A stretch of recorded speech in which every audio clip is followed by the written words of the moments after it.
Сот системасы мындан ары ел мамлекет үчүн иштейт. Мамлекеттин кызыкчылыгы үчүн иштейбиз. Мындан башка талап болбойт. Силер башка жака, башка нукта, эски нуктагы көз карашыңарды токтоткула.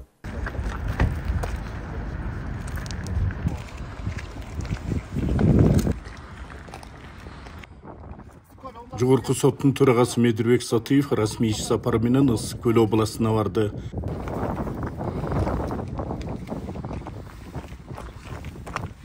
Төрага эң алды менен Балыкчы шаардык сотунун судьялары жана аппарат кызматкерлери менен кеңешме өткөрдү. Анда бир катар процессуалдык бузуулар айтылып, төрага алардын кайталанышына жол бербөөнү талап кылды. Жалпы жыйында кадр маселеси да көтөрүлдү жана иш процессин жакшыртуу үчүн кандай муктаждыктар бар экендиги суралып, жооптор алынды. Кеңешмеде төрага мурдагы жат көрүнүштөрдөн арылып, эл жана мамлекет үчүн таза иштөө зарылдыгын баса белгиледи. Урматтуу Балыкчы шаарынын шаардык сотунун жааматы, негизги азыр сиздердин мындан ары багытыңыздар кандай болот? Кандай тартипте иштейбиз? Азыр сүйлөшүп алайлы.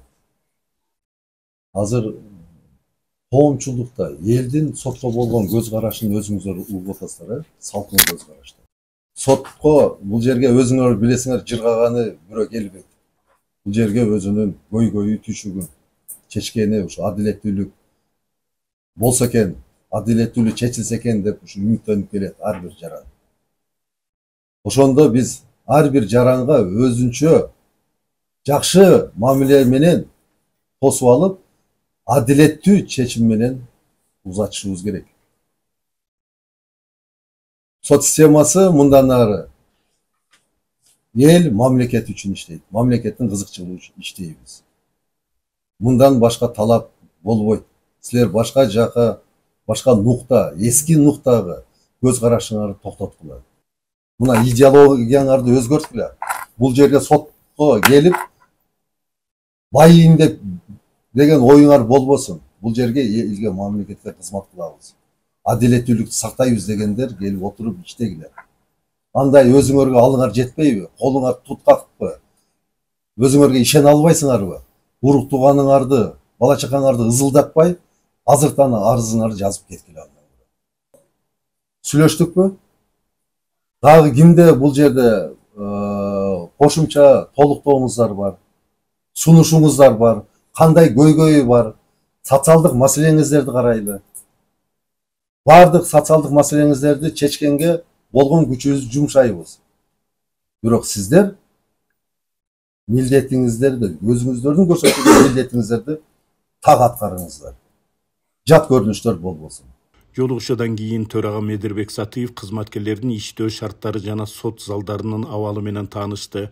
Мында маалыматтарды сактоочу сервердин турган жайы талапка жооп бербегендиги катуу сынга алынып, жагдайды тез арада оңдоо маселеси коюлду. Буларды кантип сактап атасыз? Биз өз абалында тазалыгын көзөмөлгө алабыз. Бул комната мустак жерде туруш керек, караңгыда туруш керек. Эч ким киргенге болбойт. Бияка биз доступ берген эле төрага, анан төраганын уруксаты менен кирип гана колдоно алабыз. Атак бул эмне чубалып турат, баарын ачып коесуңар, мындай жашын аккуратно кылсаңар болбойбу? Карасаңар, бул эмне деген чубал?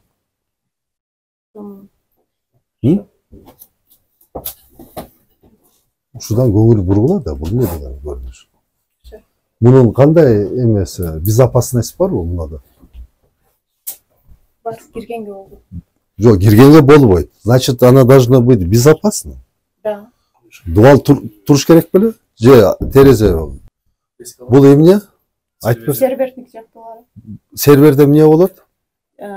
Сот тутумунун бардык маалыматтары ушул жакта болот. Ушул жакта. Анан ушундай эме биз сактайбыз серверибизди. Азыр бул боюнча мен барып жумушка тактайм, мына акча бөлүштү жаңы айтылды. Канча акча бөлүнөт, ошону эсептеп чыгып, метод түзөм. Канча убакытта бүтөт ушул? Силердин процедураңар? Кийинки жылы жазга бүтөбүз. Ушул нерсени жазгабы? Азыр ар бир ручка азыкта бүт тендер аркылуу акча бөлүнүш керек экен, өзү порядоктор бар. Жок, хорошо. Инвентаризация кылып чыккансыңар да силер. А кылганда эмне муну киргизбедиңер беле? Бул не деген көрүнүш? Бул биздин бүт балыкчы шаардык сотунун бүт материал сервер ушул жерде ушундай сакталып атыптыр бизде. Мына биздин акыбалыбыз. Кыска убакытта бүтүргүлө доложиться. Эмеге протоколго киргизип койгула. Эң солдун бул жактан карасаң көл көрүнүп турат. Жакшы. Шарттар жакшы эле түзүлүптүр. Кайсыл көрсөтөбүз өзүңүз. Так, бул жак.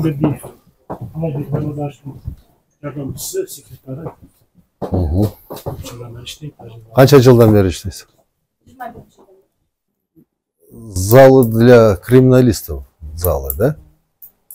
Криминалисттер. Скорее всего, он алып таштайбыз, потому что граждан уголовный почти жок эми. Жыл башынан бери болгон 40 түшүптүр. Ну, им надо соответствие привести тогда. Алып кое берет, бирөө уголовный бар. Мен ойлоп атам да шалп болсо. Ну, алгыла, шартты түзгүлө. Так, архив. Гражданский мечем. Кайсы жылдан бери обработка болгон жок? Иштер. 18 жыл акыркы жолу. Сиз эмеде кана бул жер кеңсе башчысы ким эле? Ким? Алайбек.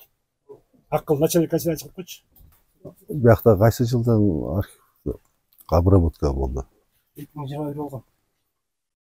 Кайсы 2021ге чейинби? 2021 жылы 2016га чейин болгон. 2016га чейин. 2016дан бери канча жылдан бери обработка болду элек? Бул 2025 пландап атканбыз. 23 жыл бойы обработкага кайра жаңы калды. Эмнеге 21 обработка кылыпсыңар 16-жылга чейин?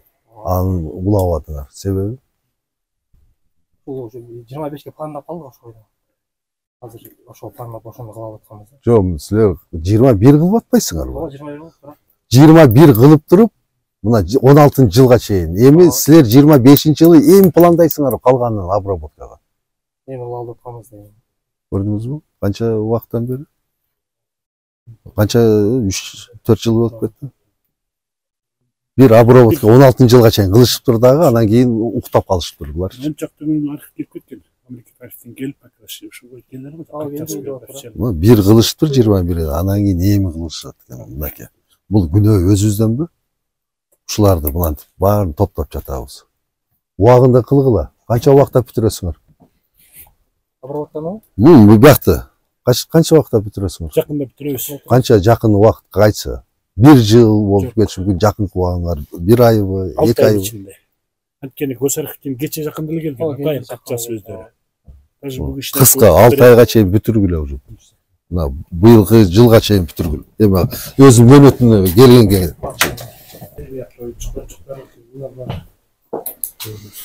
Канча иш каралды бул жерде?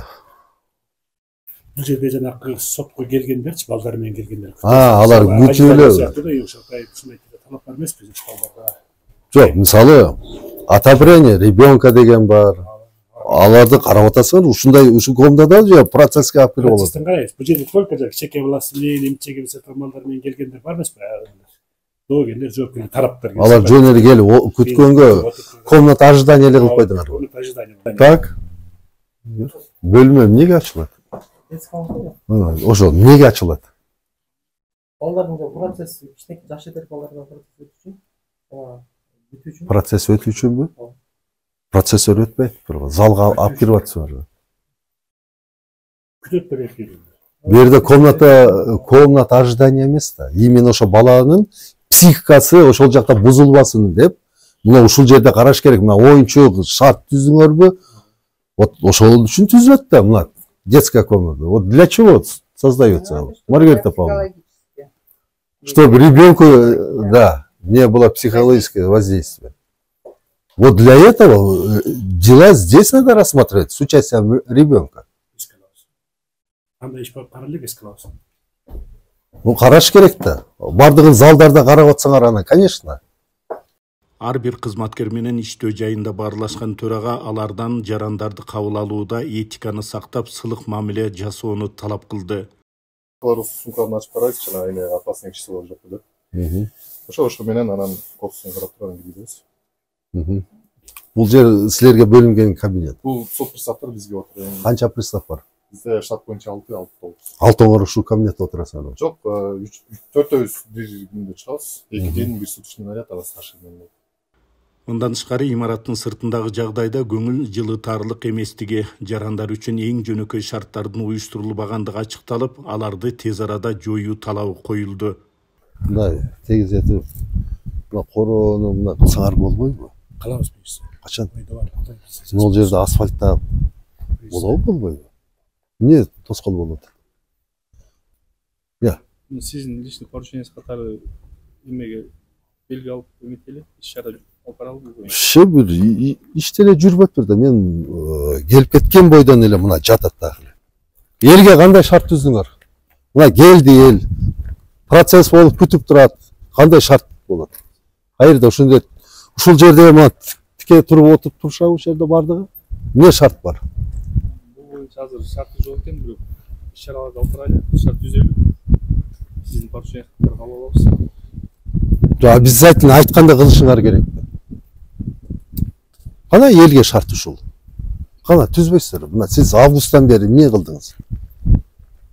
Мына карасаңыз акыбалда. Ушул жакшыбы бизге? Ушул соттун алдындагы акыбал. Анан кийин биз өзүбүзгө ушундай өзүбүз мамиле кылсак, ким сыйлайт сот? Түзгүлө да. Биринчи элге шарт түзүш керек. Ушудан башталат, мына шарттан.